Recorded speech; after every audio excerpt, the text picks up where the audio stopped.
A'udzubillahi samil alim minasyaitonir rajim. Bismillahirrahmanirrahim. Assalamualaikum warahmatullahi wabarakatuh. Alhamdulillahirabbil alamin wassalatu wassalam ala asyrafil anbiya'i wal mursalin wa ala alihi wa sahbihi ajma'in. Subhanaka la ilma lana illa ma 'allamtana innaka antal alimul hakim. Allahumma anfa'ni bima 'allamtani wa 'allimni ma yanfa'uni wa zidni ilma. Walhamdulillahi ala kulli hal wa a'udzu billah min halil ahli nar. Ya Allah, berikanlah manfaat kepadaku dan apa yang Engkau ajarkan padaku, ajarkanlah kepadaku apa yang bermanfaat untukku dan tambahkanlah aku ilmu. Segala puji bagi Allah atas semua kondisi dan aku berlindung dari kondisi penghuni neraka. Allahumma salli ala Sayyidina Muhammad wa ala ali Sayyidina Muhammad. Rabbi shrah li sadri wa yassir li amri wahlul 'uqdatam min lisani yafqahu qawli. Rabbi la hawla wa la quwata illa billahil aliyyil azim. La hawla wa la quwata illa billahil aliyyil azim. Amma ba'd. Allahumma arzuqna lailatul qadr wa waffiqna li qiyami lailatul qadr. Jadi alhamdulillah kita bersyukur kehadrat ilahi kerana kita dapat meneruskan siri kepribadian, menyelusuri kepribadian Sayyidatuna Aisyah radhiyallahu an. Ini adalah siri terakhir, rasanya siri ke-20 ya. Ini terakhir, episod akhir dalam kita meniti, meninjau, mengkaji kepribadian Sayyidatina Aisyah radhiyallahu an yang begitu besar jasanya kepada umat manusia. Jadi kita sekarang berada dalam hari ini adalah 24 Ramadan, malam ni adalah 25. Jadi kita dalam meniti 10 akhir Ramadan, saat yang paling berharga bagi orang-orang mukmin yang beriman untuk mengajar Lailatul Qadar. Masa yang ada pada kita di penghujung 1/3 ini ibarat emas yang mesti ditatang, dijaga dengan baik, dipenuhi dengan amal ibadah. Baik, hari ini kita akan lihat, dalam episod ini kita akan lihat mengenai keutamaan Aisyah radhiyallahu anha bagi kaum wanita perempuan di dunia. Jadi ini adalah episod akhir di mana Aisyah radhiyallahu anha, Ummul Mukminin Aisyah radhiyallahu anha adalah mempunyai jasa yang amat besar kepada seluruh kaum wanita atau perempuan di dunia ini, kerana ini dalam berbagai bidang, bukan sahaja dalam bidang ilmu, bahkan juga dalam bidang jihad dan juga pengorbanannya untuk menegakkan dakwah Islam selepas kewafatan Rasulullah sallallahu alaihi wasallam. Ini menunjukkan, membuktikan bahawa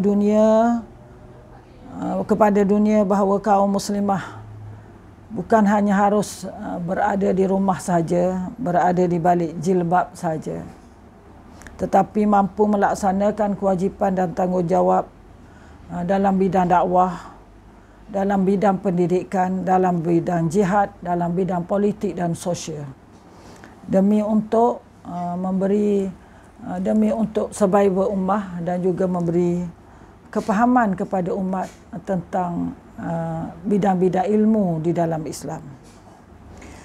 Kehidupan Ummul Mukminin Sayyidah Aisyah radhiyallahu anha merupakan mizan atau timbangan yang tepat tentang kedudukan dan martabat yang diberikan oleh Islam kepada kaum wanita.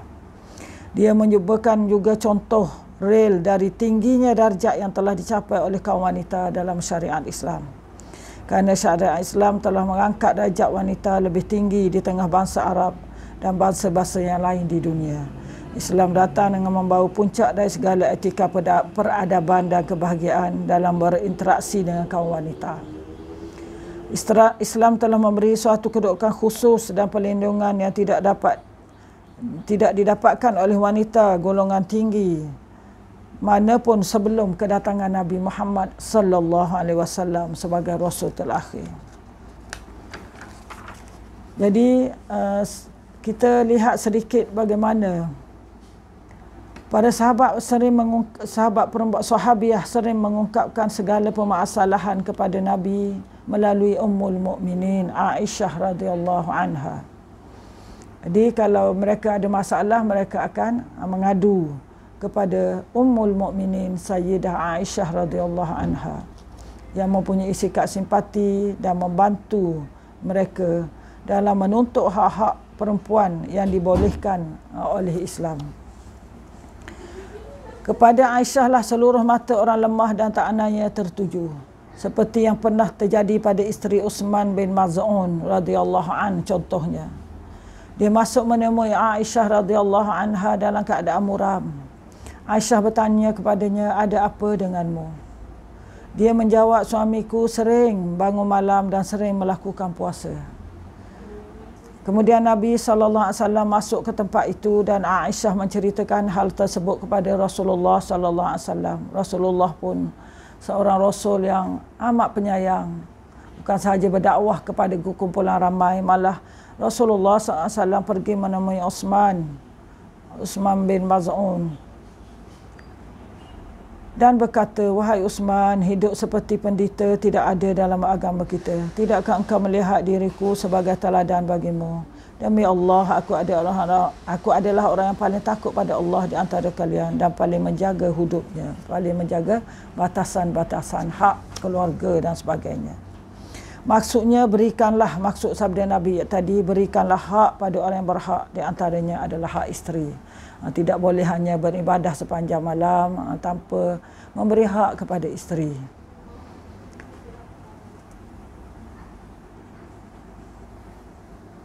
Seorang perempuan pernah mencuri pada saat perang Fathu Mekah. Dia dibawa menghadap Rasulullah SAW. Ini cerita yang lain pula, ya. Lalu beliau memerintahkan untuk memotong tangannya. Perempuan itu akhirnya bertaubat dengan baik dan berkahwin, bernikah. Dia sering mengunjungi Aisyah radhiyallahu anha setelah peristiwa tersebut. Sayyidatina Aisyah juga menyampaikan keinginan perempuan itu pada Rasulullah sallallahu alaihi wasallam. Sementara orang lain yang seperti dirinya pernah dihukum tidak mahu dan tidak rela untuk mendatangi mengunjungi Aisyah. Kalau perempuan lain yang telah dihukum, dia tak akan datang menjumpa dengan Aisyah, tapi wanita ini sering berjumpa Aisyah radhiyallahu an untuk meminta ilmu dan pandangan dalam berbagai bidang hukum. Jadi itulah contoh antara pembelaan Sayyidatina Aisyah kepada kaum wanita. Memada hanya beri 2 contoh saja dalam keadaan masa yang amat terhad.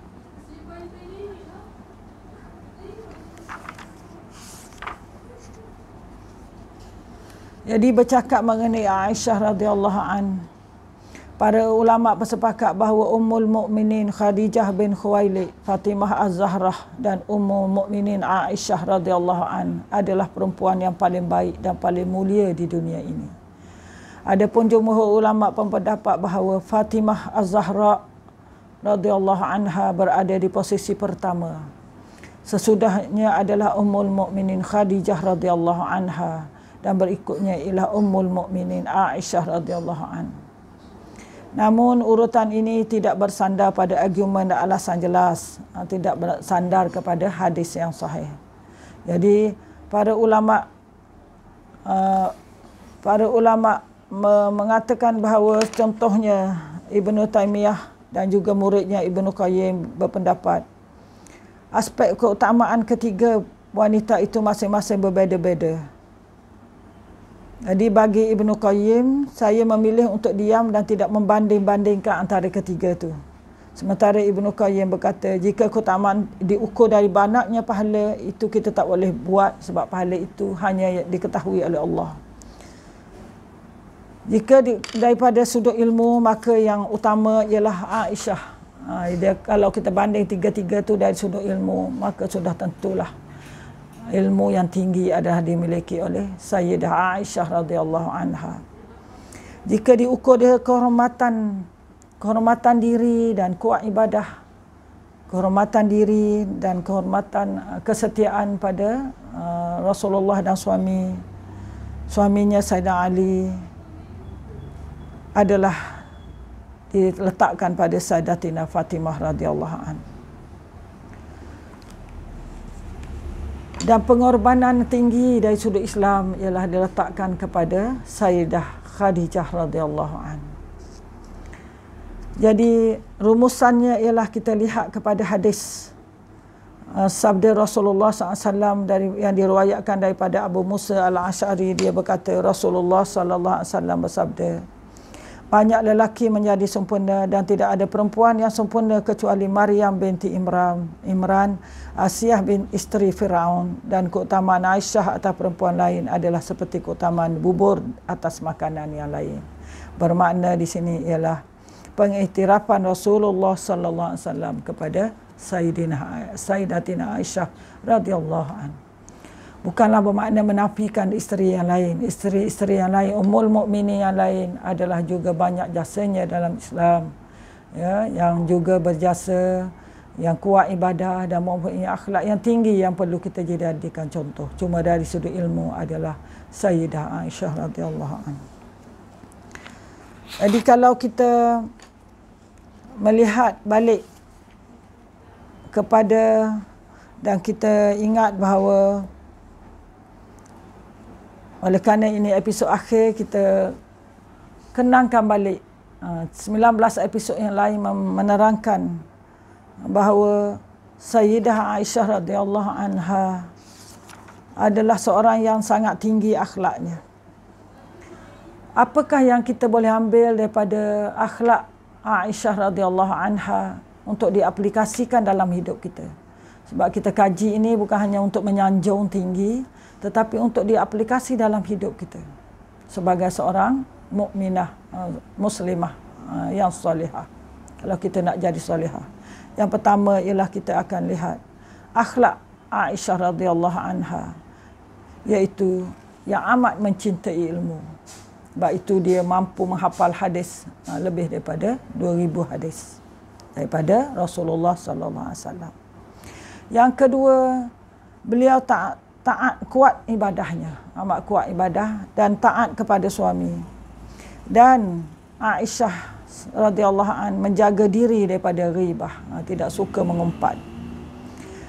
Beliau juga bersikap warak dan tidak mahu bersikap warak, menghindari dari pujian dan sanjungan. Dan beliau juga mempunyai prinsip yang tegas dalam hidup. Sebab itu kita lihat dalam episod yang lepas, dalam peristiwa hadis ifki, selepas Allah menurunkan surah An-Nur ayat 11, ya, menyucikan Aisyah. Apabila ibunya suruh berdiri memuji Rasulullah, beliau dengan tegas mengatakan, aku nak memuji Allah Subhanahu Wa Taala, kerana yang menyucikannya ialah Allah Subhanahu Wa Taala. Itu sikap berprinsipnya dia. Dan Sayyidatina Aisyah, jangan kita lupa, adalah seorang yang amat pemurah, yang kita dah sebut. Habis hartanya diberi, ya, sampai tak sedar, tak ingat, dapat harta tak ingat untuk sedekah. Jadi itu kita ambil di bulan akhir Rajab, akhir Ramadan ini, 10 akhir ini, marilah kita rancakkan sedekah kita, infak kita kepada golongan yang memerlukan, ya, sekadar yang kita mampu. Kerana Nabi sendiri adalah orang yang paling pemurah di bulan Ramadan. Maka kita ambillah, bagilah berapa pun yang kita mampu. Jangan sayang pada harta. Ingatlah orang yang bersedekah sama sekali tak akan apa-apa. Beliau juga menjaga anak-anak yatim.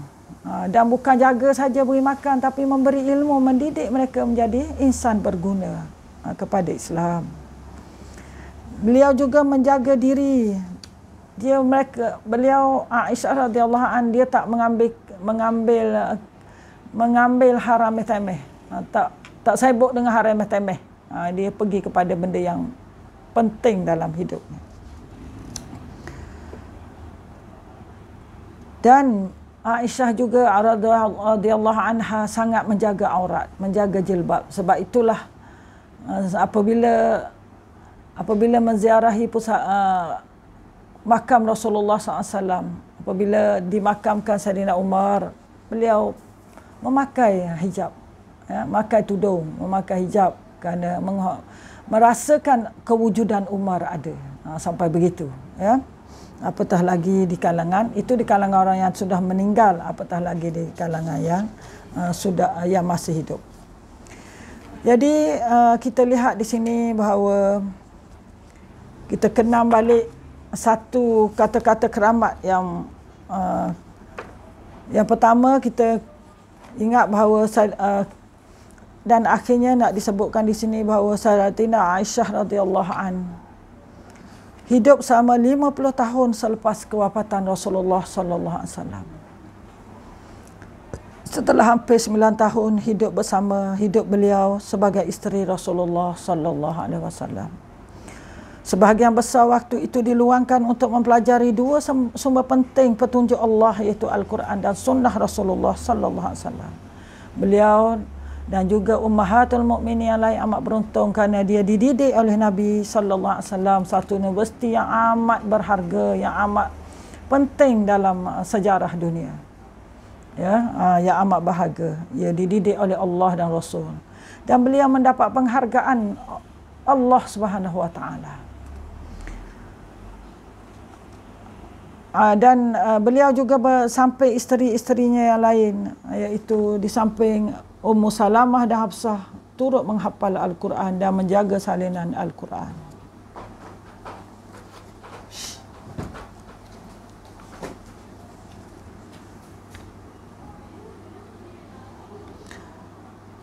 Ummul Mukminin Sayyidah Aisyah yang kita sayangi kembali ke rahmatullah dalam bulan Ramadan pada tahun ke-58 Hijrah.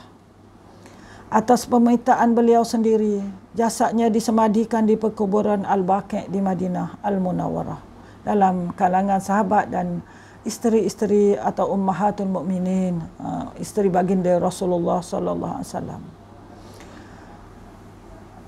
Kewafatan, apabila kita nak akhir ni, apakah suatu kata-kata yang penting yang perlu kita hayati dalam aplikasikan dalam hidup kita, ialah kemuncak tawaduk dan kerendahan hati Sayyidah Aisyah radhiyallahu anha ialah walaupun dia tahu dia termasuk dalam kalangan ahli syurga yang dimuliakan oleh Allah dan Rasul, tapi di akhir hayatnya dia berkata, aku berharap seandainya aku ini barang yang tidak bererti lagi dan dilupakan.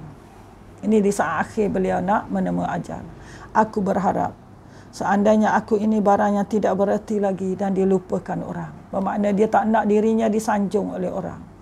Dan sebab itu semasa hayatnya, ya, Sayyidah Aisyah radhiyallahu an tidak suka orang memuji dia, kerana dia tak nak disanjung. Bermakna di sini sifat ujub tu tidak ada pada beliau. Jadi itu yang perlu kita aplikasi dalam hidup kita. Buanglah sifat mazmuah kita, sifat untuk disanjung, sifat untuk orang puji kita, sifat untuk mempopularkan kepopulariti kita, ataupun sifat untuk menonjol-nonjol diri, ujub, riak dan takabur. Maka kita ambil itu kerana ini adalah panah-panah syaitan untuk membatalkan pahala ibadah kita yang banyak. Ya, syaitan ni berbagai strategi untuk batalkan, untuk menghapuskan pahala ibadah kita. Maka dia mengambil satu strategi lain dengan menghasut kita untuk mempromosikan ibadah kebaikan kita. Dengan sendirinya bila kita dah tunjuk ke orang, maka dia akan habislah pahalanya. Jadi setakat itu, insya-Allah, jika diizinkan oleh Allah Subhanahu wa taala, semuanya dengan kudrat dan keizinan Allah, dengan keizinan Allah, bagi ustazah tidak ada apa-apa, ya. Kekuatan dari Allah yang menggerakkan ustazah untuk mengkaji buku ini ialah Allah Subhanahu wa taala, ya, untuk terdetik hati untuk melihat bagaimana kehidupan Aisyah dan ketokohannya. Jika ada di keizinan dan kelapangan waktu, insya-Allah kita akan kaji pula buku ini, iaitu Perempuan yang Baik-Baik dalam Al-Quran. Buku ini karangan Ustaz Syahri Abdul Rahman. Jadi insya-Allah kalau ada kesempatan kita akan kaji pula, bedah pula buku ini, ya. Perempuan yang baik-baik dalam Al-Quran, supaya kita jadi orang baik. Jadi astaghfirullahalazim, astaghfirullahalazim, astaghfirullahalazim, la haula wala quwata illa billah. Segala yang baik adalah dari Allah Subhanahu Wa Taala, yang lemah yang kurang adalah dari ustazah mohon maaf dan mohon ampun pada Allah andai apa yang dicakap dalam 20 siri ini ada yang salah. Mohon ampun pada Allah Subhanahu Wa Taala dan kepada sahabat semua. Dan juga aku qauli hadza wastaghfirullah li wa lakum, subhanakallahumma wa bihamdik, asyhadu an la ilaha illa anta, astaghfiruka wa atubu ilaik. Wallahu a'lam. Wassalamu alaikum warahmatullahi wabarakatuh.